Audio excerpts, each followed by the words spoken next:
What's up, y'all? I am, as promised, gonna talk to y'all about my first week in Bali. Today makes officially 7 days. I think.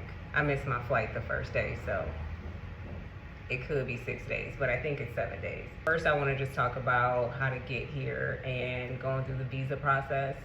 I ended up doing an EVOA, which is an electronic visa on arrival, where you prepay, you pre-fill out the information so that when you get here, it's supposed to be just a smoother process.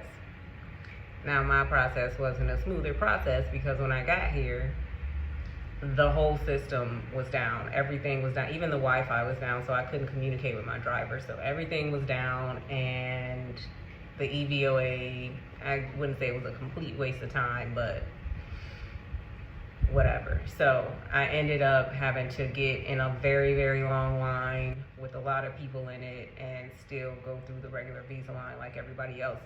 That's not to discourage you. You should still do the EVOA. I did mine through this super, super easy website. It's more of an app, I guess, called iVisa. Now, at first I was talking to a travel agent and I was gonna have them do my visa for me, but it just got a little bit too, not complicated, but I would have had to change the currency over from USD to IDR. They wanted me to send them payment through an app called Wise. With Wise, just from what I was reading, like, a lot of people get scammed on there just because if you like make a wire transfer to the wrong person or the wrong company, like, you're just screwed. You don't get your money back. It just is what it is. So I didn't want to do all that. I didn't want to risk all that. It just didn't make me feel comfortable. So I didn't do the travel agency. And then you also can go through the Indonesian official government website, but every time I tried to go through the website, it would be some kind of issue, or they would say something was down and it was some kind of system error. So I just ended up doing iVisa, and it was great, super, super fast. And you can use this not just for Bali or Indonesia, but you can use it if you're going pretty much anywhere. So I highly recommend doing an EVOA through iVisa. Now, something else that I just noticed at the airport was that me and the only other Black woman that was there were the only people that they stopped to check our bags. Side eye, okay? I'm like, and they were a bit extra. Like, they were going through all my books. Honestly, I travel with a lot of books. I'm an education slut. I love learning, so I brought a lot of books with me. So they were literally like opening up my books and flipping through all the pages, and I'm just like, what y'all think y'all about to find in these books? So I thought that was weird, but that definitely happened. And when I first got here, and something that I've noticed, and the same thing in Hong Kong, because I had a day layover in Hong Kong, is that they automatically assume that I'm African, and then once I tell them I'm American, they kind of put a little bit more respect on my existence. People kind of think like, because America's so expensive that we're rich. Not the case. They will respect you a bit more knowing that you're American versus African, so just keep that in mind. So the temperature here is pretty much 75 to 85 degrees Fahrenheit. I don't know Celsius yet. I'm gonna try to learn Celsius because they deal in, so everything here is opposite. So they don't deal with miles, they deal with kilometers. They don't deal with Fahrenheit, they deal with Celsius. So it's about 75 to 85 degrees Fahrenheit here year round. There's a rainy season and like the fall, winter months. Something else I noticed is that the sun goes down really early here just because we're on the equator. So like 6 p.m. it's already getting dark, the sun is going down. 6 a.m. the sun is rising, the sun is coming up. Because it rains often here, like, it's not uncommon to lose power. So the first villa that I stayed at, I think night 4, it rained and we lost power for like 6 hours. Now, because I'm a planner, I definitely brought my solar power generator. So we were fine for those 6 hours. Like, we still had some source of electricity, but I think it could get bad, because if the power goes out, that also means your AC goes out. So we made sure like the rooms that had the air conditioning units, that we kept those rooms closed so that we were able to stay cool during that time. So the villas here are beautiful. I'm staying at a beautiful villa. And it really kind of depends on what kind of money you have and what you really are willing to spend as far as the amenities for your villas. My villa that I'm at now is beautiful. The other villa that I stayed at was beautiful. My mindset being here was to like go from villa to villa in different areas of Bali so that I can get a feel for the entire island. Like I really want to explore the entire island and see where the energy is like calling and where the energy resonates and pulls me, and I basically can thrive.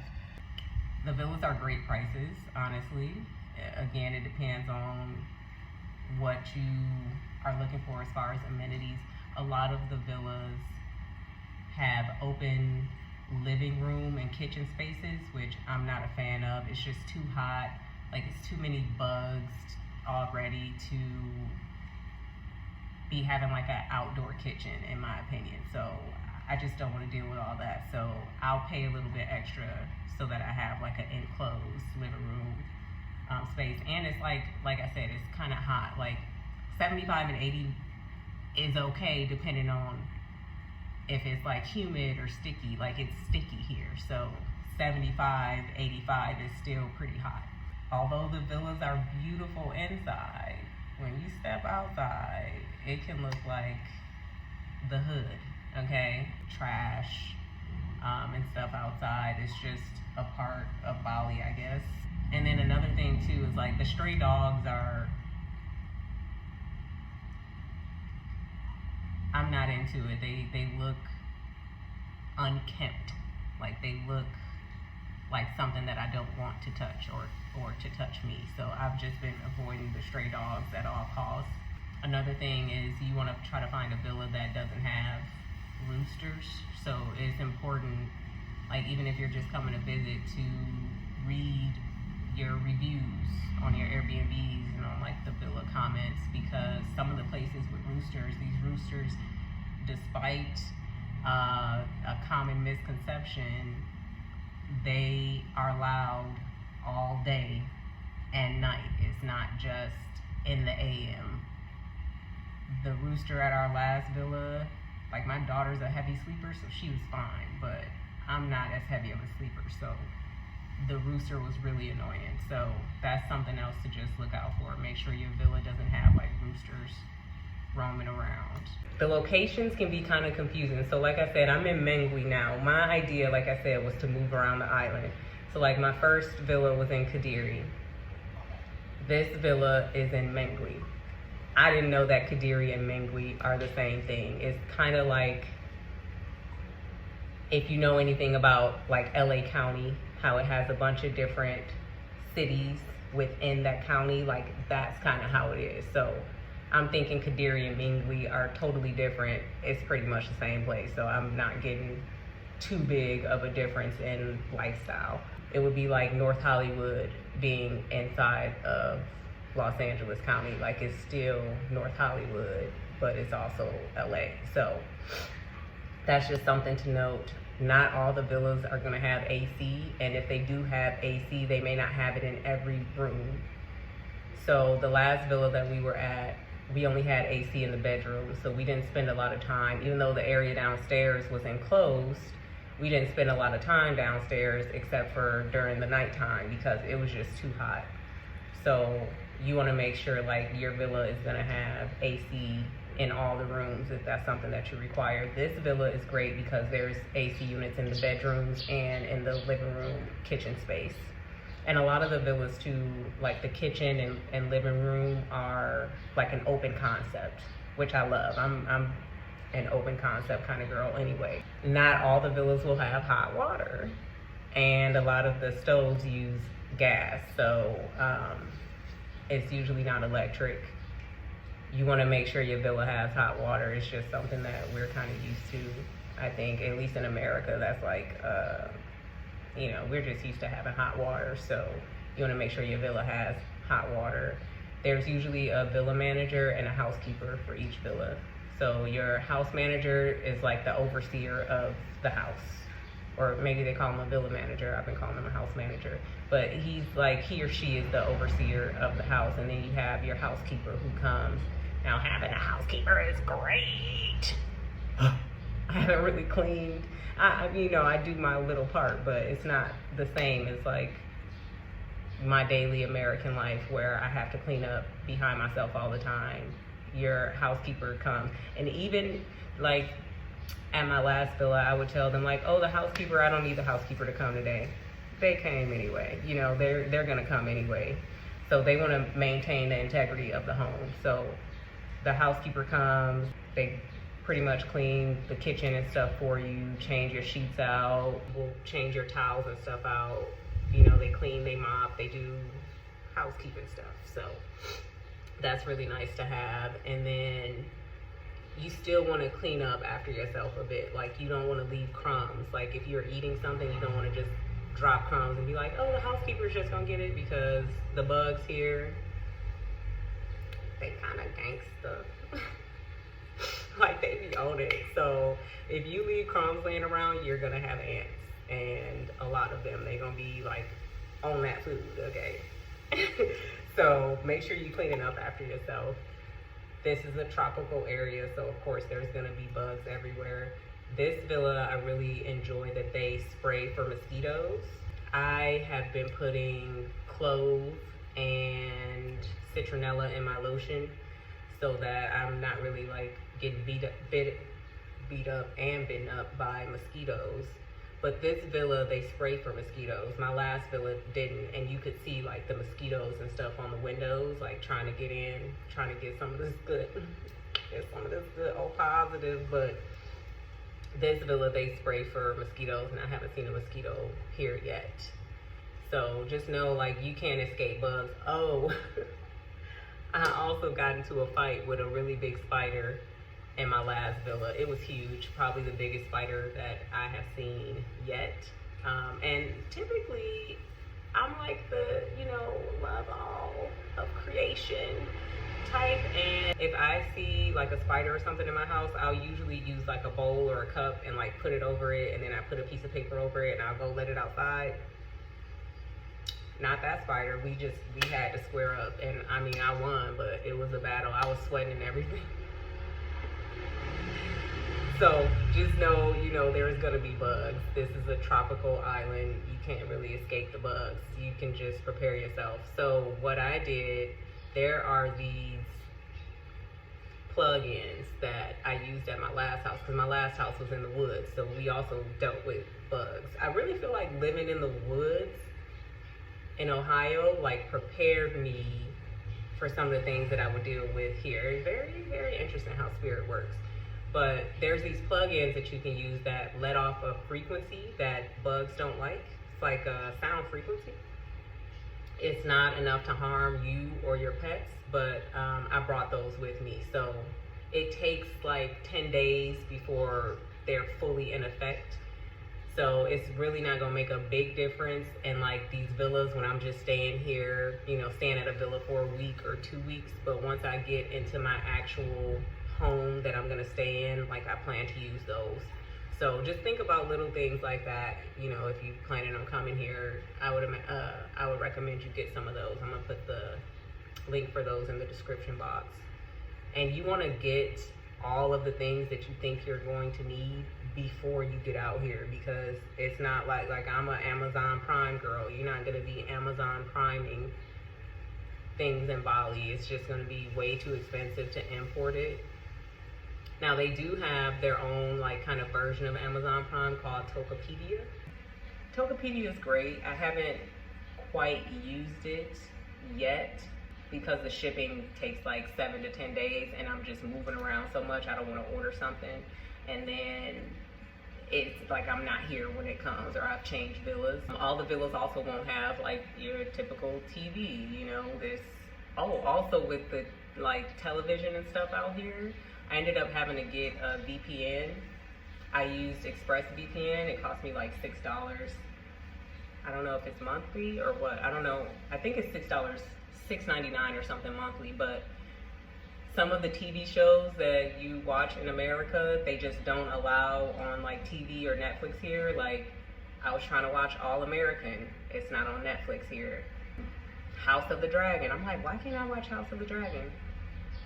They don't allow a lot of shows with like violence or nudity and stuff on their TVs. You want to get an Express VPN so that you can enjoy all of your American shows with the violence and nudity and all the ratchetness that we love.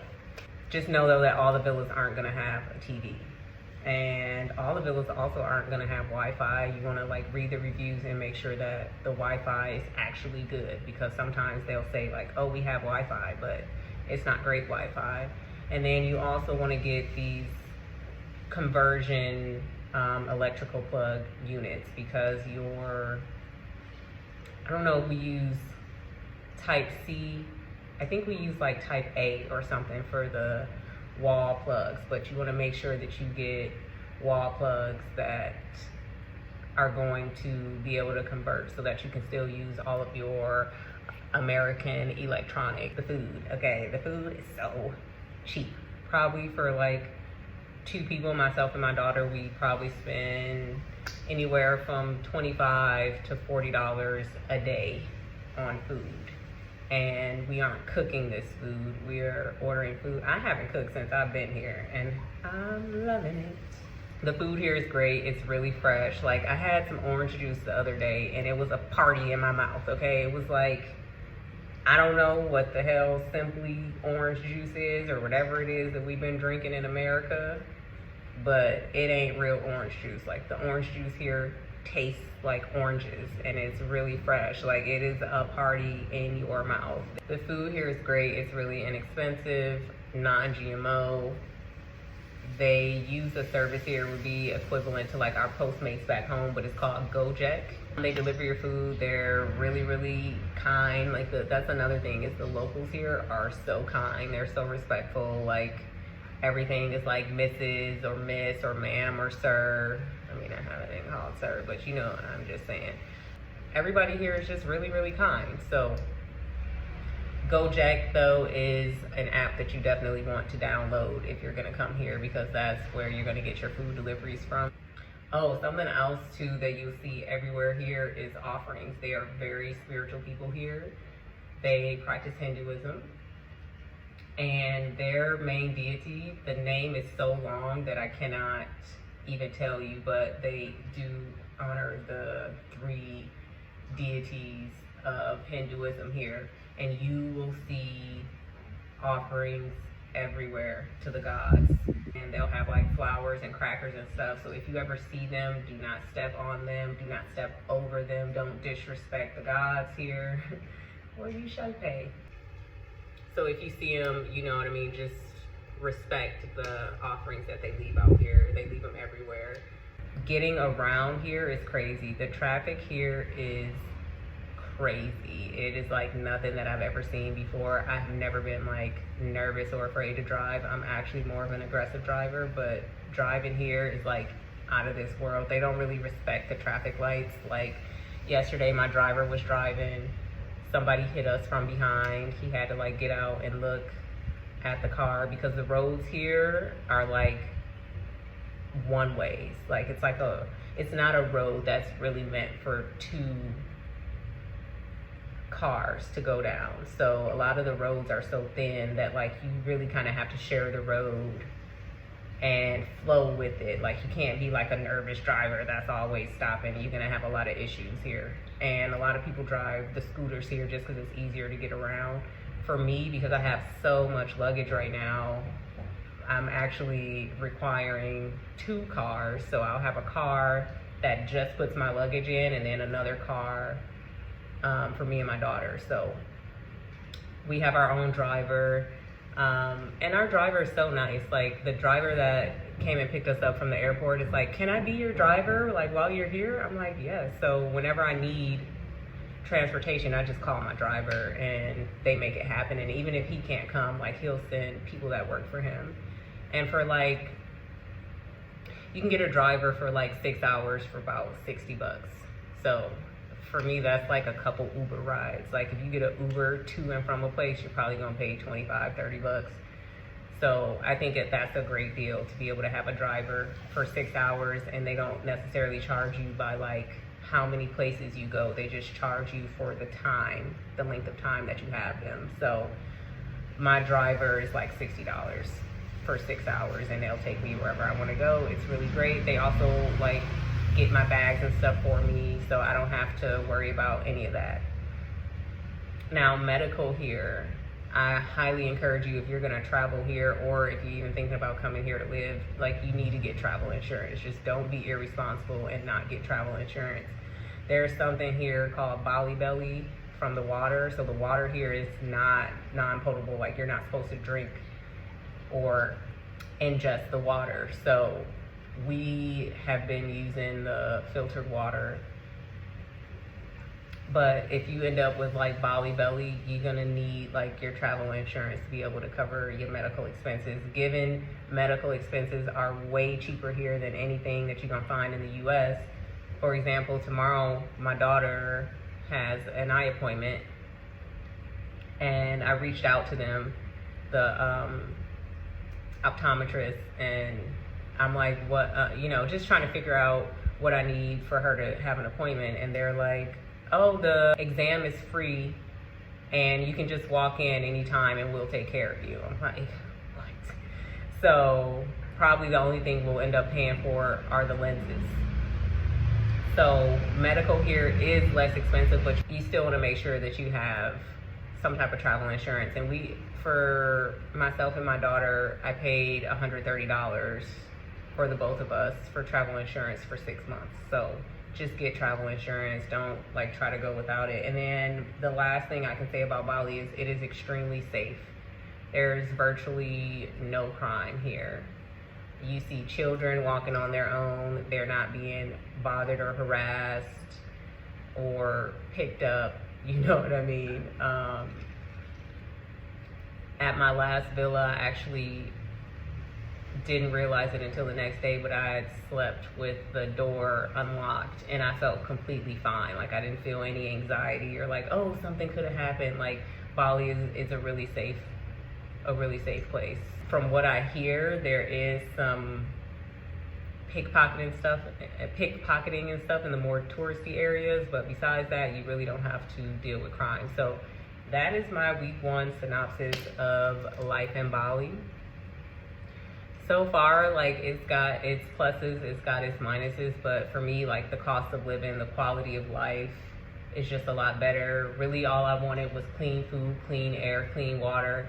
When I look up in the sky, there is not a chemtrail in sight, okay? They're not killing their people, they're not poisoning their people here, and I really appreciate a place that's not trying to kill me. So I'm encouraging all of y'all, if you can, it doesn't have to be Bali, but exit America if you can. It is what it is. So I hope y'all enjoyed this video, and I will update y'all next week when I go to Kuta Utara to my next villa, which is in Canggu. Totally different vibe, different area. So I'm sure the video and the update will be a bit different. Love you.